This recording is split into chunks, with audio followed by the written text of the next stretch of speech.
बिस्मिल्लाहिर्रहमानिर्रहीम। अस्सलाम वालेकुम। This is me Mohammad Umar Hasan from Universal Marketing. नाज़रीन, यूनिवर्सल मार्केटिंग की टीम हमेशा ये कोशिश करती है कि आपके लिए बेहतरीन इन्वेस्टमेंट के मौके मुहैया करे और आपके लिए ऐसी इंफॉर्मेशन कि जो आपको रियल एस्टेट की इन्वेस्टमेंट में फ़ायदा दे या आप फाइनेंशियली इंडिपेंडेंट किस तरीके से हो सकते हैं, ये सारी चीज़ें आपको इस यूट्यूब चैनल के थ्रू मिलेंगी। अगर आप आज फर्स्ट टाइम इस चैनल को देख रहे हैं तो आप इस चैनल को सब्सक्राइब करें ताकि आने वाली जो भी अच्छी वीडियोस हों, जो भी अपडेट्स हों, वो आप तक बर वक्त पहुँच सकें। नाज़रीन, हमारा बेसिकली रियल एस्टेट से मुतालिक वीडियोस बनाने का मकसद ये होता है कि वो लोग जो रियल एस्टेट मार्केट को उस तरह से नहीं समझते, उतना ज़्यादा डीपली जो है वो इसको नहीं देखते, वो लोग रियल एस्टेट में अपनी इन्वेस्टमेंट को किस तरीके से सेफ़ और सिक्योर बना सकते हैं। नाज़रीन, मैं हमेशा ये कोशिश करता हूँ कि अच्छे टॉपिक्स पे वीडियो बनाई जाएँ, वो टॉपिक्स जो आपके लिए बेनिफिशियल हों। आप बेशक इस्लामाबाद या रावलपिंडी के अलावा किसी भी और एरिया में रहते हैं या आप ओवरसीज़ पाकिस्तानी हैं, तो आप ये वीडियो देखें तो आपके बेसिक कॉन्सेप्ट सारे क्लियर हों और जब आप इन्वेस्टमेंट करने लगें तो आप बहुत सारे ऐसे ऑप्शंस जो आपको यहाँ पे इन वीडियोज़ के थ्रू पता चलेगा कि ठीक नहीं है, तो उनको आप राइट लेफ्ट करके एक ब्रैकेट बना लें कि ये वाले अच्छे ऑप्शंस हैं। अब यहाँ पे कौन-सी चीज़ मेरे बजट को या जो मेरी डिज़ायर्ड लोकेशन है उसको सूट करती है, तो मैं यहाँ पे इन्वेस्टमेंट करूँगा। अब इसमें आज मैं आपको ये बताऊँगा कि आप किस तरह की प्रॉपर्टी में आपने इन्वेस्टमेंट नहीं करनी, क्योंकि पहले हमेशा हम वीडियो बनाते हैं उसमें बताते हैं कि यहाँ पे भी इन्वेस्टमेंट करें, ये भी अच्छा ऑप्शन है, ये भी अच्छा ऑप्शन है। आज स्पेसिफिकली मैं इसलिए वीडियो बना रहा हूँ क्योंकि बहुत से ऐसे लोग हैं कि जो गलत जगह पे अपनी इन्वेस्टमेंट स्टक कर लेते हैं, उनकी इन्वेस्टमेंट जो है वो रनिंग इकोनॉमी का हिस्सा नहीं बनती, एक्टिव उनकी वो जो है वो इकोनॉमी में नहीं रोल प्ले करती और अल्टीमेटली वो लॉस करते हैं और बाद में फिर वो सारी ज़िंदगी ब्लेम करते रहते हैं। वो अपनी जनरेशंस को भी बताते हैं कि मैंने रियल एस्टेट में इन्वेस्टमेंट की थी,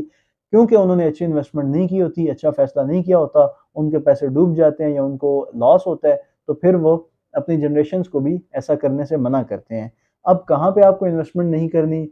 आपने हर वो जगह देखनी है जहाँ पे भी डीलर सट्टा, हवा या एक जो आर्टिफिशियल पंप है, आर्टिफिशियल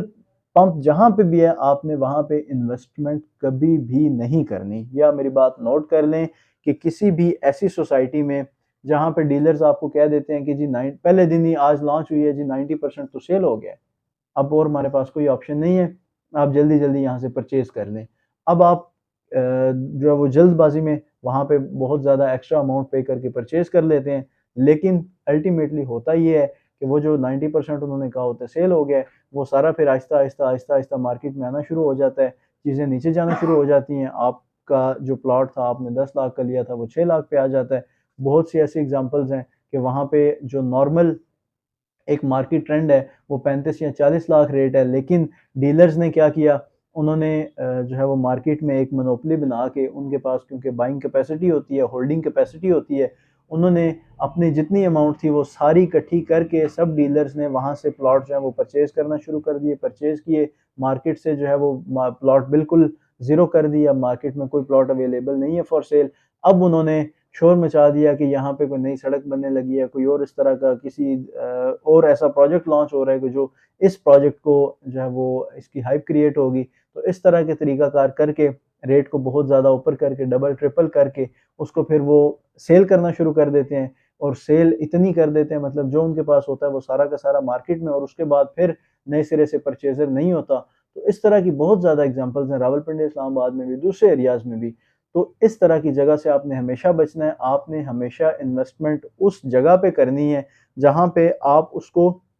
देखें, उसका ग्राफ देखें, 2010 में वहाँ पे क्या रेट था, 12 में क्या था, 15 में क्या था, 17 में क्या था। रेट अगर ग्रेजुअली बेशक 1 लाख ही इंक्रीज़ हुआ साल के बाद, लेकिन इंक्रीज़ हो रहा है या स्टॉप हो रहा है या इंक्रीज़ हो रहा है, आप वहाँ पे इन्वेस्टमेंट करें। लेकिन ऐसी जगह जहाँ पे आज रेट जो है वो 50 लाख है, अगले महीने कोई ना कोई मोनोपोली करके उसको 70 लाख कर दिया जाता है, फिर अगले महीने उसको 40 लाख पे लाया जाता है। इस तरह की जगह पे आपने इन्वेस्टमेंट नहीं करनी क्योंकि आपको इसकी एंट्री और एग्ज़िट का दुरुस्त वक़्त पता नहीं है, तो आप अपना लॉस करेंगे। क्योंकि मार्केट का ट्रेंड ये होता है कि जो इंटेलिजेंट इन्वेस्टर है वो जब भी देखता है कि अभी चीज़ें डाउन है तो वो परचेज़ करता है और जब देखता है कि अभी हाइप क्रिएट हुई है, डिमांड बहुत ज़्यादा उसी वक़्त सेल कर देता है। लेकिन लेमैन, जनरल पब्लिक आप लोग क्या करते हैं कि आपने जो है वो जब देखा कि मार्केट बहुत ज़्यादा हाइप पकड़ रही है, आपने फ़ौरन अपने जो भी पैसे थे वो सारे रियल एस्टेट में लगाए, फिर आपने जब देखा कि चीज़ें डाउन होना स्टार्ट हो गई हैं, तो अब आप एग्ज़िट जो है वो ढूँढ रहे होंगे कि अब मैं निकलूँ यहाँ से कैसे?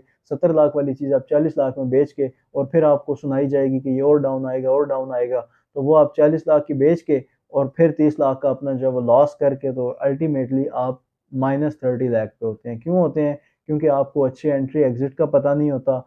आपको जो है वो दुरुस्त जगह पे इन्वेस्टमेंट करने के लिए एक अच्छा कंसल्टेंट नहीं कोई आपको मिलता, आप दुरुस्त इन्वेस्टमेंट नहीं कर पाते, आप अच्छी जगह पे इन्वेस्टमेंट नहीं कर पाते। हमेशा जो राइट इन्वेस्टमेंट है वो आपको यकीनन हर सूरत, ऐसा पॉसिबल ही नहीं है कि रियल एस्टेट की आप अच्छी इन्वेस्टमेंट करें और आपको लॉस हो जाए।